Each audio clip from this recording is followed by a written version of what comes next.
amigo ligado no canal do Curso Valor, canal que está no YouTube. Sou o professor André Antunes e estou aqui hoje, a pedido dos meus alunos, para corrigir a prova do TJ que acabou de acontecer.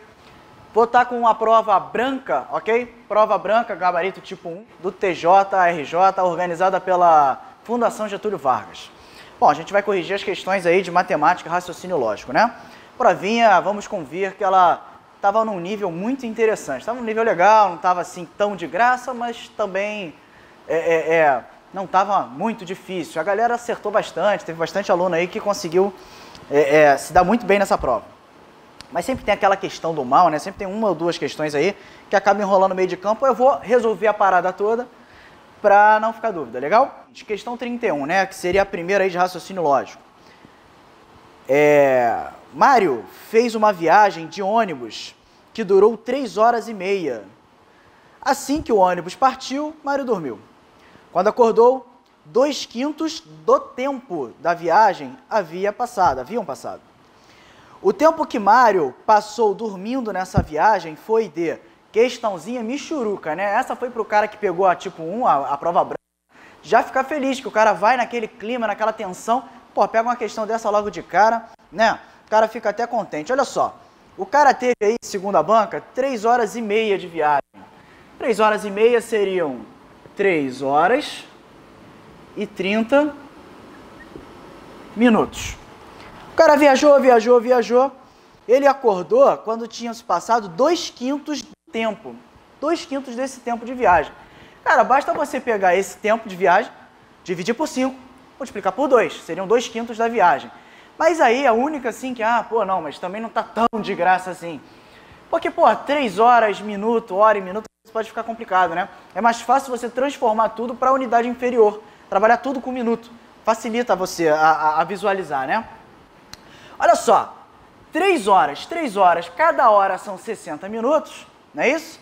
3 horas são, 3 vezes 6 são 18, são 180 minutos. Então, 3 horas, só as 3 horas, transformando para minutos, seriam 180 minutos. Mas esses 30 aqui já estão em minutos, ou seja, o tempo de viagem dele, 180 mais 30,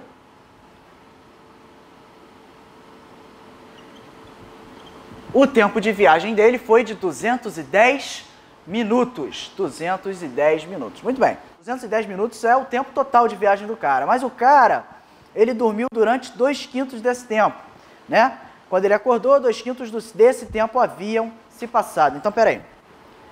2/5 desse tempo, peraí. São 2 sobre 5 do tempo. 2 sobre 5 do tempo. 2 sobre 5 vezes 210.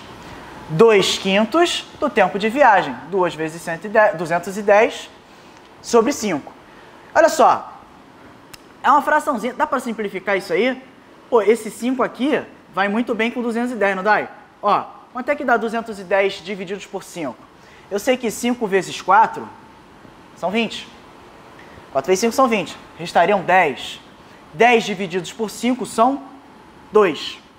Então, simplificando 5 com 210, vou ficar com 42. E 2 vezes 42 são 84 minutos. Lembrando que estamos trabalhando na unidade minuto. Muito bem. Então, quando o cara acordou, haviam se passado 84 minutos. Você vai lá nas respostas, porta tudo em hora, minuto, hora, minuto, hora, minuto. Cara, olha só. Eu passei aquilo lá para minuto, agora eu vou passar isso aqui para horas e minutos. Cara, 84 minutos, tira 1 hora daqui, ou seja, tira 60 minutos. Tira 60 minutos daqui, que seria o equivalente a 1 hora. O que vai sobrar? 4 tira 0, 4. 8 tiram 6, 2. Peraí, se eu tirar 1 hora, o que sobra são 24 minutos. Ou seja, peraí, o tempo que demorou para ele acordar foi aquela 1 hora que eu subtraí, né? Esses 60 minutos aqui, que foi 1 hora que eu já tirei desses 84, mais os 24 minutos, que foi o que sobrou ali. 1 hora e 24 minutos. O gabarito seria a letra B de balaústre. Tranquila a questão, né? Você pode ter feito isso aí de diversas formas. Essa é uma das maneiras aí que eu resolvi fazer. Legal? Então, questão 31, letra B de balaústre. Vamos lá, gente. Questão 32 agora. Considere a seguinte sentença. Se há muitos processos, então os juízes trabalham muito. Uma sentença logicamente equivalente a esta. Gente, olha só. Equivalência. Olha só. Equivalência é quando a tabela verdade de uma sentença é igual à tabela verdade de uma outra sentença, né? Então você tem que procurar dentre as respostas aí aquela que tem a mesma tabela verdade, que elas são iguais, xerox uma das outras. Mas se tratando de Fundação Getúlio Vargas, Carlos Chagas, né? Se tratando dessas bancas, você sabe que você vai trabalhar sempre com esse trio aqui, né? Você sempre vai trabalhar com este trio. Este trio sempre se repete nessas bancas. Você tem que decorar isso aqui. Bom, equivalência normalmente é equivalência de se P então Q, né? Que é o famoso. Isso aqui é o notável. Isso aqui é o que sempre cai. Então, a equivalência de se P então Q, você tem aquela mais famosa, que é a que mais cai. Top 10. Qual é? Volta negando, utilizando o mesmo operador. O que é voltar negando, André? Só voltar negando. Vai negando na ordem contrária. Ó, nega o Q. Fica não Q. Repete o operador se então, né? O condicional. Agora nega o P. Não P. Essa é a primeira equivalência que mais cai. É a primeira que a gente procura.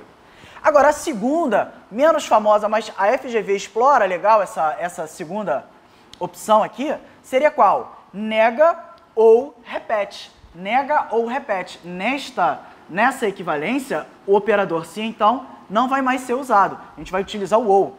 Fica nega, ou seja, nega a primeira, não P, ou repete a segunda. Não P ou Q. Bom, vamos lá. Como eu disse, a mais famosa de todas é esta aqui. Essa é a que costuma mais cair, daqui para cá. Então vamos tentar fazer primeiro esta que é mais famosa. Na prática é o quê? É voltar negando. Eu tenho aqui ó, um operador se então. Eu tenho aqui uma primeira parte, que seria o meu P. Tenho aqui uma segunda parte, que seria o meu Q. Então vamos lá. Agora eu vou ter que fazer não Q, ou seja, negar essa última parte. Então, não P, negar a primeira parte. Volta negando, é só voltar negando. Então vamos lá. Como é que ficaria? Se juízes trabalham muito, seria juízes não trabalham muito. Se os juízes não trabalham muito, vírgula. Bom, já neguei o meu último, né? Agora eu repito o então, que eu vou ter que utilizar ele de novo. Então, agora volta e nega essa aqui agora. Há muitos processos? Não há muitos processos. Não há muitos processos. Bom, não há muitos processos. Onde é que tem isso nas respostas? Vamos lá. Se não há muitos processos, não pode ser a letra A.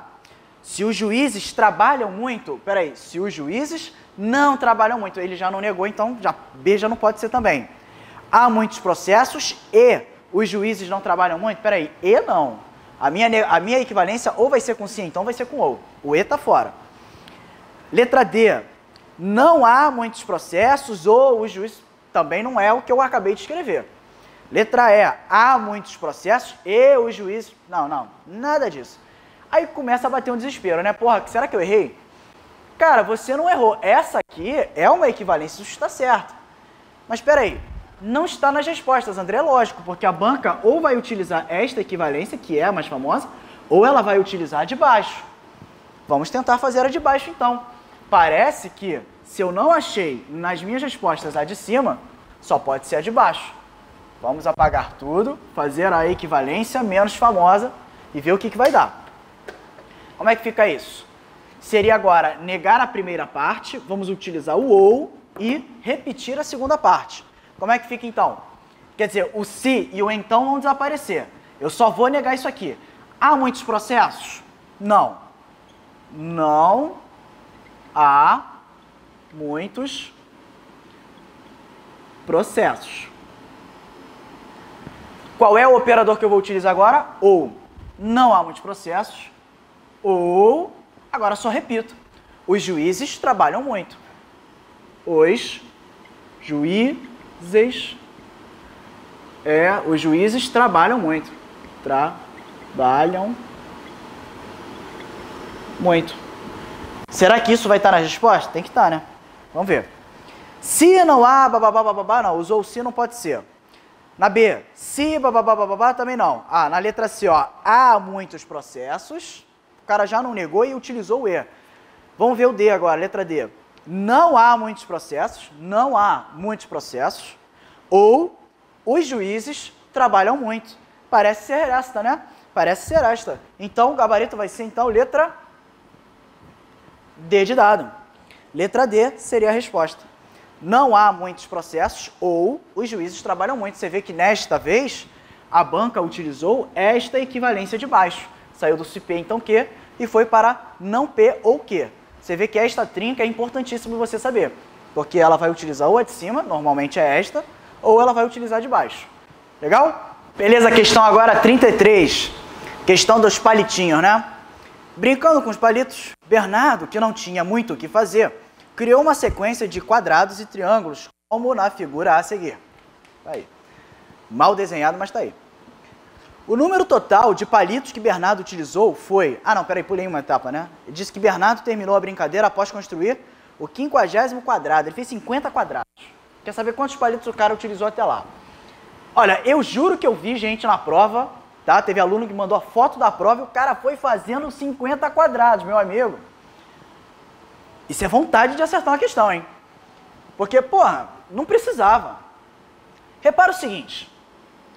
Cara, cada quadrado que o cara constrói, pô, é uma questão lógica, né? A cada quadrado, ele utiliza 4 palitos. A cada triângulo, ele vai utilizar 3 palitos. Isso é bem óbvio.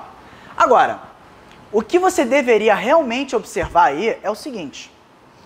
A quantidade de quadrados é sempre uma unidade a mais do que a quantidade de triângulos. Não entendeu? Por exemplo, quadrado 1, quadrado 2. Esse é o meu quadrado de número 2. Ou seja, eu tenho 2 quadrados. Quantos triângulos eu tenho? Somente um. Vamos para o nosso quadrado número 3. Esse é o meu quadrado número 3. Tem 3 quadrados. 1 quadrado, 2 quadrados, 3 quadrados. Tenho 3 quadrados. Quantos triângulos há? 1, 2. Cara, quando eu fizer aqui o meu quarto quadrado, eu vou ter 4 quadrados, eu vou ter 1, 2, 3 triângulos. Cara, essa propriedade, esse esquema vai se repetir durante toda a progressão do cara. Durante todo o esquema que ele fez. Ele vai ter sempre um triângulo a menos do que a quantidade de quadrados. Até porque ele iniciou por quadrado. Quadrado, triângulo, quadrado, triângulo. Cara, ele começou por quadrado, sempre vai ter um a mais. Ou seja, quando ele construir lá pra frente, construir o quadrado dele de número 50, quantos triângulos ele vai ter? Ele vai ter 49 triângulos. Então, peraí. Ele construiu esse monte de quadrado aí. De quadrados, ele vai ter 50. De triângulos, ele vai ter um a menos, 49. Eu quero saber a quantidade de palitos. Só que como a gente já comentou aqui em cima, cada quadrado vai ter 4 palitinhos. Cada triângulo vai possuir 3 palitinhos. Para eu saber quantos palitos foram consumidos somente na construção dos quadrados, basta eu fazer um produto, né? Só multiplicar. Quanto é que vai dar 4 vezes 50? 4 vezes 5 são 20. Logo, são 200 palitos, só por conta do quadrado.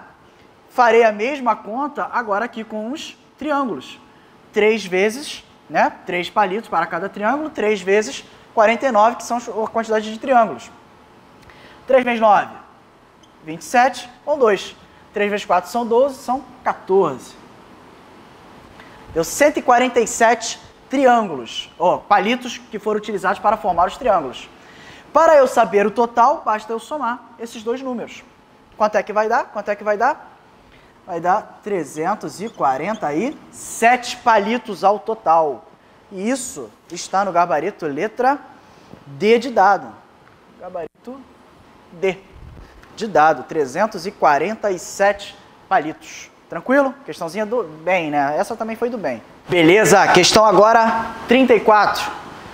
A tabela a seguir mostra os números de processos novos de duas câmaras criminais hipotéticas, A e B, nas 2 primeiras semanas de um determinado mês. Tá a tabela aí. Sorteando um desses processos, verificou-se que ele é um processo da semana 2. A probabilidade de o processo sorteado ser da câmara B... Caraca, peraí. Então, o cara fez uma tabelinha aí, tá? Tem aqui a câmara A, câmara B. Tenho a primeira semana na câmara A. Tenho a segunda semana na câmara B. Não, na câmara A também. 40 da câmara B na semana 1. 72 na câmara B na semana 2. Muito bem, ele diz o seguinte, que o cara sorteou um processo desse aí, ao acaso, verificou-se que ele é um processo da semana 2. Amigo, esse processo que sorteou, ele é daqui, ele está entre os 360 da câmara A e os 72 da câmara B. Já sabe-se que ele é um processo da semana 2. Ele quer saber qual é a probabilidade de o processo sorteado ser da câmara B. Cara, olha só. A gente sabe que probabilidade é uma fração, e essa fração vai ser, o numerador vai ser o seu evento, aquilo que você quer que aconteça, seu denominador vai ser o seu espaço amostral, aquilo que tudo que pode acontecer, né? Bom, ele quer saber a probabilidade deste processo ser, a probabilidade do processo sorteado ser da câmara B. Mas ele já disse para nós que esse processo que foi sorteado, com certeza ele é da semana 2. Ou seja, eu sei que esse processo sorteado está entre esses dois aqui, entre os 360 de A e os 72 de B. Ou seja, o meu espaço amostral é este aqui, amigo. É 360 mais 72, ok? Muita gente errou porque utilizou como espaço amostral todos os processos. E isto é um erro, legal? Então aqui embaixo, o seu espaço amostral, aqui o tudo, né? Vai ser 432, vai ser a soma de 360 com 72. Então, aqui embaixo, 432, legal? Agora, o que eu quero que aconteça? Qual é o evento esperado? Eu quero saber a probabilidade de, dentre esses 432, eu quero que ele seja da câmara B. E quantas possibilidades eu tenho de que isso aconteça? Desses 432, quantos processos atendem às minhas expectativas? 72. 72 atendem às minhas expectativas. Legal? Então, só recapitulando, por que, André, você utilizou por que o seu espaço amostral, por que o seu tudo é somente semana 2? Que ele diz aqui pra gente, olha só. Ele fala que, sorteado um desses processos ao acaso, verificou-se que ele é um processo da semana 2. Cara, eu tenho lá uma porrada de processo e esse processo ele é da semana 2. Isso é fato, eu não tenho possibilidade dele ser da semana 1. Não existe essa possibilidade, por isso a semana 1 está fora da jogada. Só pode ser da semana 2. Agora, o que ele quer saber a probabilidade é, dentre estes processos da semana 2, qual é a probabilidade dele ser da câmara B. Legal? Bom, agora, não tem isso aí, né? 72 sobre 432.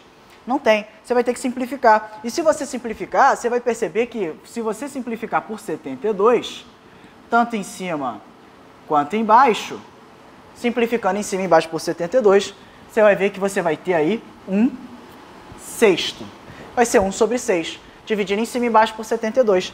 E 1/6 está na resposta, gabarito, letra E. Beleza, questão 35 agora. Questão 35. Questão 35, na minha opinião, foi a questão dessa prova a mais complicada, né? A mais dificultosa aí, na minha opinião. Diz o seguinte, Ana vendeu um terreno que tinha recebido de herança. Muito bom. Do valor recebido, pagou 20% de imposto, atrasado e outras despesas. E do que sobrou, utilizou 25% para comprar um carro usado. Depois dessa operação, Ana ficou ainda com 72 mil reais que colocou na poupança. Ana vendeu o terreno por... Eu fiz uma questão para os meus alunos presenciais, fiz uma questão idêntica a essa, Ctrl+C, Ctrl+V. Foi uma questão, inclusive, que caiu há pouco tempo na Fundação Carlos Chagas, TRT, agora não lembro a região, mas que falava... Ah, não, foi TRT não, foi eleitoral. Falava até de... inclusive tem essa resolução no YouTube, se você procurar tem isso aí também, eu resolvendo esta questão dessa prova. Falava sobre eleitores que foram de manhã, eleitores que foram à tarde e os que não foram. Cara, a questão é idêntica, ele só mudou aí maçã para laranja, tá? Vamos lá, 35.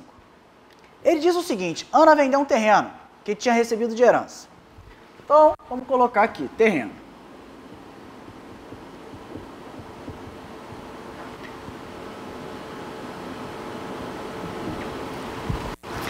Ana tinha um terreno.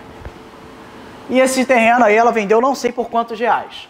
Ela pegou e utilizou do valor do terreno, daquilo ali, ela utilizou 20% para pagar imposto. Então ela pegou aqui e pagou imposto. Esses impostos, segundo a banca, esses impostos, ela pagou 20%, do valor recebido, pagou 20% de impostos, ou seja, ela utilizou, da grana total, ela utilizou 20% para pagar os impostos. Aí o cara começa a complicar, porque ele fala o seguinte, do que sobrou, peraí então, olha só, ela pagou 20% de imposto, cara, e ela teve uma sobra. 20% foi para imposto. O que sobrou? O que sobrou corresponde a 80% do total, do terreno, 80% do terreno. Então, beleza. Do que sobrou, cadê? Me perdi. Assim, do que sobrou, utilizou 25% para comprar um carro usado. Cara, olha só. Ela utilizou 25%, mas perceba exatamente o que o cara fala. Utilizou 25% do que sobrou. Então ela pegou aqui o que sobrou, não sei quanto sobrou, ela pegou isso aqui e dividiu em mais duas partes. Dessa sobra aqui, ela utilizou 25% para comprar um carro. Foram 25%. 25% para comprar o carro. O restante, Ana ficou ainda com 72 mil que colocou na poupança. Então vou botar aqui. Poupança, foram, segundo a banca aqui, 72 mil reais. Então vamos lá. O cara quer saber quanto foi o terreno, quanto vale o terreno, por quanto ela vendeu. Mas percebe comigo, olha só. Vendeu o terreno. 20% do terreno ela pagou de imposto. Sobrou 80%. 80% do terreno, do dinheiro do terreno. Desses 80%, dessa sobra, ela utilizou 25% para comprar um carro. O que sobrou da sobra, né, o restante, ela jogou na poupança. Mas olha só, essa sobra aqui também tem que ter 100%. 25% da sobra, mas essa sobra totaliza uns 100%. Se aqui já são 25%, o que ela depositou na poupança equivale a 75%, mas em relação à sobra, 75% da sobra, não é 75% do terreno. Ficou claro isso? Então vamos lá. Cara, olha só, qual é o caminho que eu vou fazer inverso agora? Eu tenho que começar a andar para trás, né, para chegar lá no terreno. Cara, 75% equivale a 72 mil reais. Quanto será 100%? Concorda comigo que 100% vai ser o que ela pagou no carro mais o que ela poupou? Então, vou fazer uma regra de 3 muito tranquila aqui, ó. R$72.000 está para 75%. Assim como eu quero saber o que sobrou. Assim como a sobra é 100%. Eu quero saber os 100% da sobra. Quanto sobrou total? Bom, você vai fazer essa continha aí. Parará, parará, parará. Você vai achar que a sua sobra, fazendo essa conta, resolvendo essa regra de 3, você vai achar que a sua sobra é igual a R$96.000. R$96.000. Esse é o valor que sobrou. Muito bem, mas a banca perguntou o quanto sobrou? A banca não está nem aí para quanto sobrou. A banca quer saber quanto vale o terreno todo. Agora que a gente já resolveu o quanto vale a sobra, eu sei que a sobra vale R$96.000. Mas esses R$96.000 em relação ao total do terreno, ao valor total do terreno, esses R$96.000, eles só representam 80%. O terreno todo, para eu saber o valor do terreno, eu vou querer saber o quê? Os 100% do terreno. Então, a gente vai fazer uma segunda regra de 3. Olha só, R$96.000 está para 80%. Então, R$96.000 está para 80%. Assim como o terreno, agora eu quero saber qual é o 100%. Opa! Terreno. Eu quero saber quanto vale os 100% do terreno. Bom, agora é fazer essa continha aí, né? Essa aqui é mais light de fazer, ó. Corta 0 com 0, corta esse 8 com esse 96, aqui ficam 12, 0, 0, 0. Com aquele outro 10 que vai subir ali, né? Vai multiplicar cruzado. Você vai ter que o terreno, fazendo essa regra de 3, essa multiplicação, você vai achar que o terreno está na letra A, R$120.000. R$120.000 é o valor do terreno. Isso está no gabarito letra A. Perceba que o que me interessa saber é o valor do terreno. É saber o 100% do terreno. Então, para isso, calculei quanto foi que ela teve de sobra, né? Os 100% aqui em relação à sobra, soube R$96.000. Esses R$96.000 é 100% em relação à sobra. Mas quanto ele é em relação ao terreno? Ele só é 80%. Legal? Ele só representa 80%. Então, gabarito aí, letra A, para mim, a questão mais enrolada da prova. Beleza, vamos lá. Questão 36 agora. A meta prioritária 4/2010 do CNJ determina que os tribunais lavrem e publiquem todos os acórdãos em até 10 dias após a sessão de julgamento. A meta é considerada atingida quando o grau de cumprimento é igual ou superior a 90%. A tabela a seguir mostra, para o mês de setembro de 2014, o total de acórdãos e o número de acórdãos publicados em até 10 dias após a sessão de julgamento de 3 câmaras cíveis hipotéticas. Tá aí a tabelinha, né? É correto afirmar que... Bom, eu quero saber quem atingiu a meta, quem não atingiu. Cara, é uma questão mais chata de se fazer, por questões de conta, né? Do que uma questão difícil, né? Com bastante grau de dificuldade. Bom, eu vou fazer a primeira, assim, bem beabá, né? Fazendo a regra de 3, o que não era necessário. Você tem várias maneiras de se fazer isso aí. Olha só, aqui é o total de acórdãos que tinha lá na Câmara. Esse aqui são os que eles fizeram, os publicados em 10 dias, né? Cara, o que você pode fazer?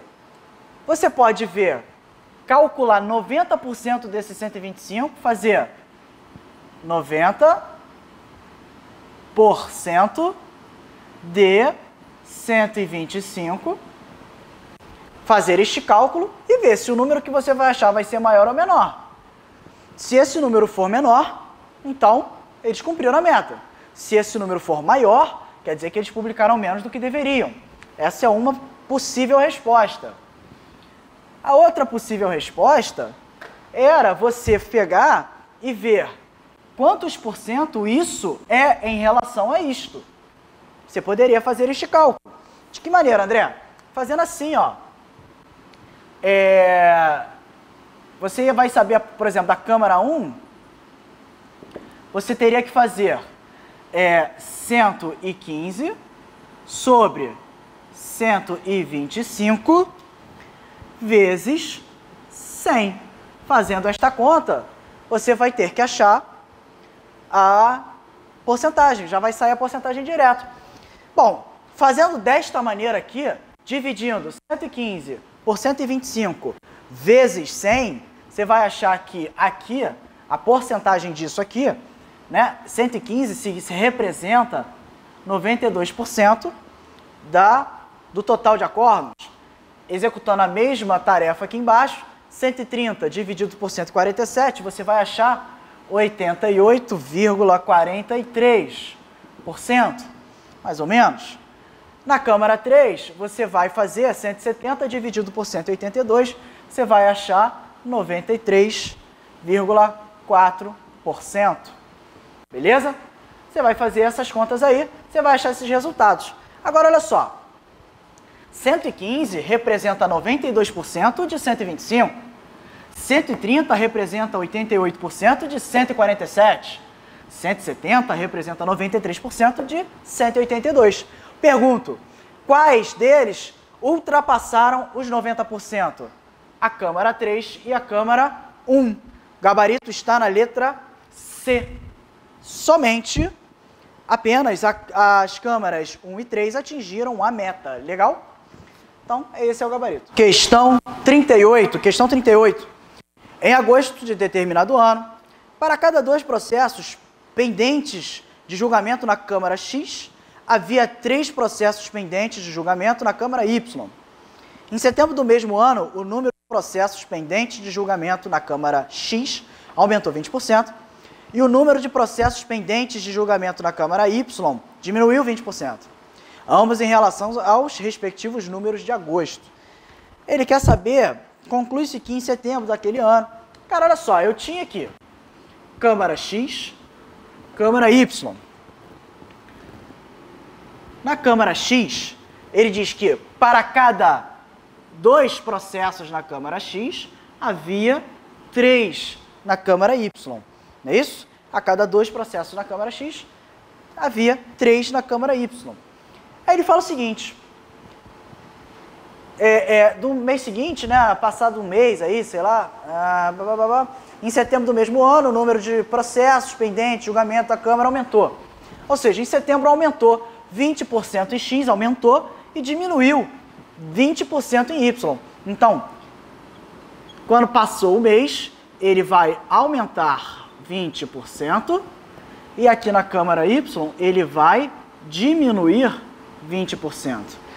Bom, ele quer saber como é que fica essa história. Cara, olha só, concorda comigo que ele não falou quantos processos há em X ou há em Y? Ele não falou.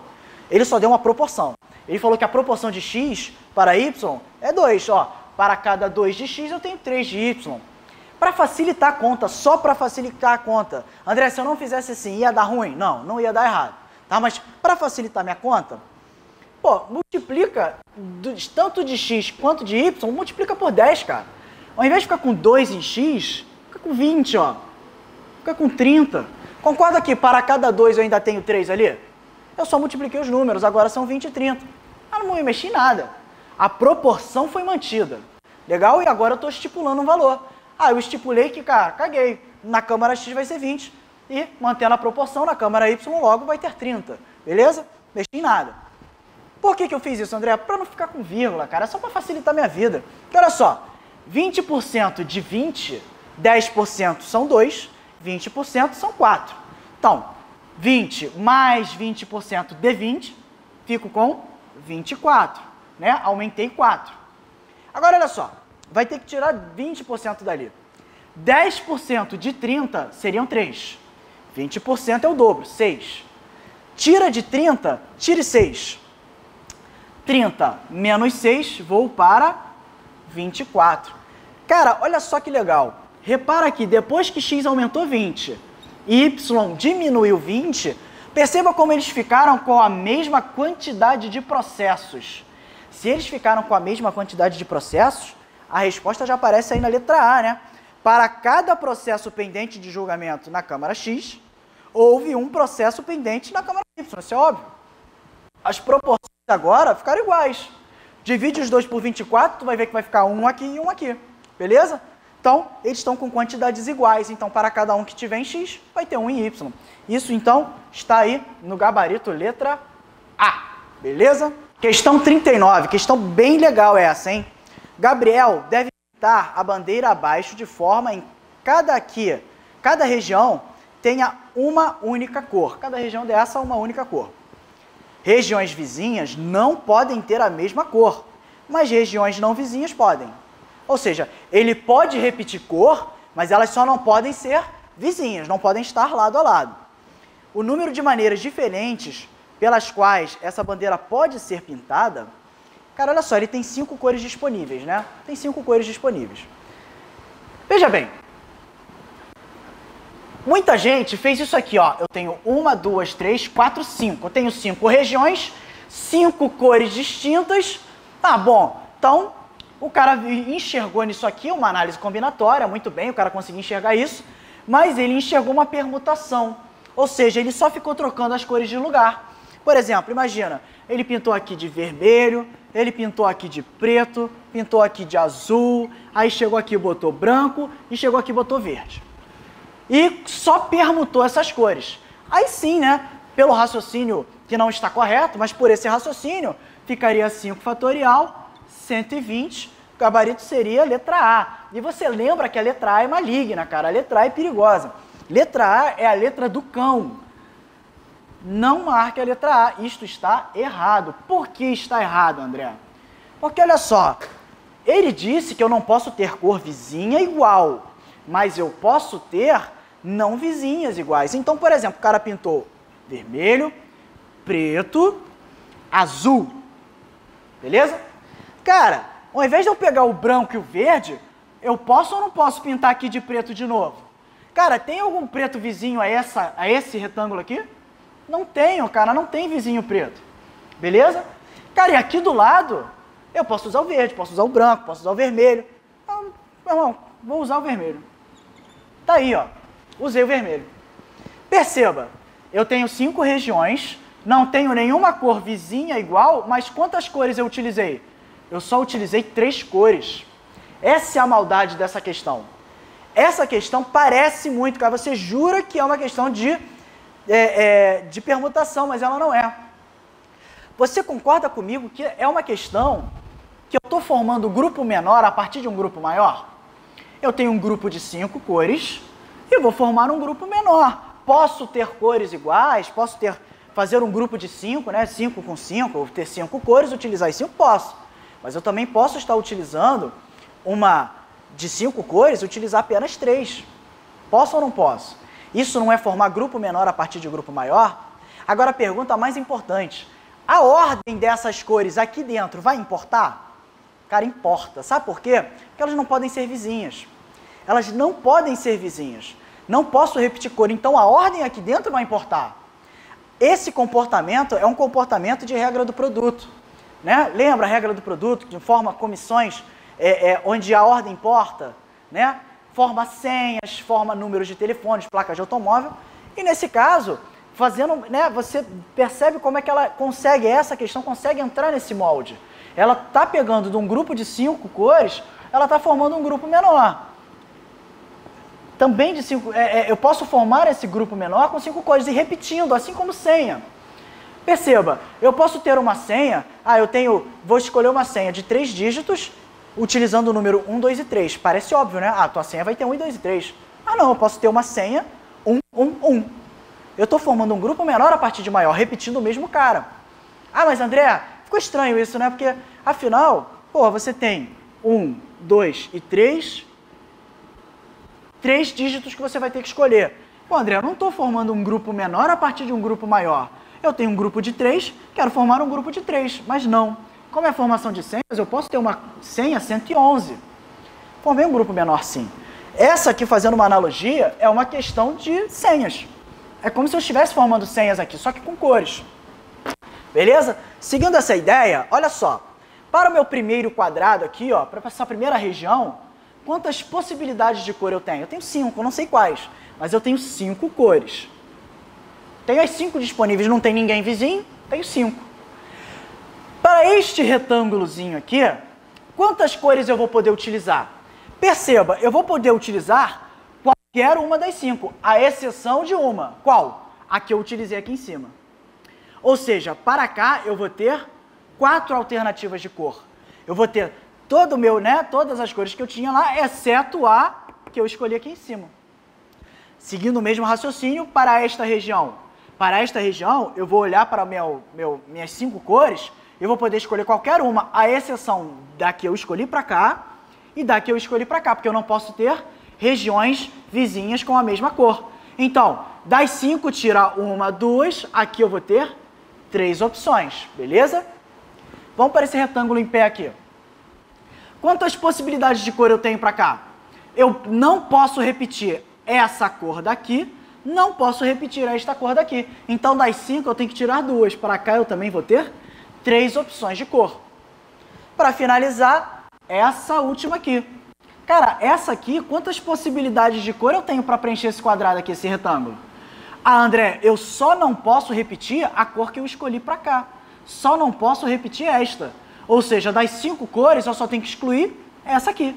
Ou seja, eu tenho 4 possibilidades de cor. Tranquilo? Então vamos lá. Fazendo essa conta, vai ficar 5 vezes 4, né? 5 vezes 4, vezes 3, vezes 3, vezes 4. 5 vezes 4 são 20. 3 vezes 3 são 9. Vezes 4. 9 vezes 4. 9 vezes 4 são 36. 36 vezes 20, você vai ter aí 720 possibilidades de você preencher essa bandeira. Gabarito está na letra D de dado, legal? Por isso são 720 e não os 120, porque isso não é uma simples permutação. Até porque ele disse, eu posso repetir cor, então não vou ficar só permutando. Eu posso repetir a mesma cor aqui, beleza? É uma questão também enrolada essa. Essa também foi uma questão bonita da prova. Foram 2 questões aí bacanas, né? Aquela de porcentagem e esta aqui. Vamos para a última. Questão 40. A tabela a seguir mostra em ordem crescente os números de processos pendentes de julgamento em 30 de setembro de 2014, nas 8 câmaras criminais do estado do Rio de Janeiro, não identificadas na tabela. Bom, seja M a média do número de processos pendentes de julgamento em 30 de setembro de 2014, ele quer saber o número de câmaras criminais com o número de processos pendentes de julgamentos maiores do que M, maiores do que a média. Cara, olha só. Então aí todas as, o número de processos de cada câmara, são 8 câmaras, tem 8 números aí. Ele disse que M é o número, é a média, né, de processos. Cara, a média de processos é um cálculo fácil, chato, né? Ele é chato, mas não é uma questão difícil. Para fazer a média, o que é a média? Fazer a média aí é somar todos os números, some todos eles e divida pela quantidade de números que você tem. Então, eu vou somar, ó, 366 mais 421 mais 569 mais 1030 mais 1088 mais 1139 mais 16.640 mais 1.853. Você vai pegar esta soma toda e vai dividir pela quantidade de câmaras que eu tenho, que são 8. Tá vendo? É uma questão muito mais chata do que difícil. É somar a galera toda. Não vou fazer essa soma, já fiz aqui, né? A soma toda vai dar 8.106. Esta soma vai ser 8.106. Você vai pegar esta soma e vai dividir por 8. Essa divisão vai te gerar o número 1.030. 13,25. Esta é a média. Então, M é este cara aqui, ó.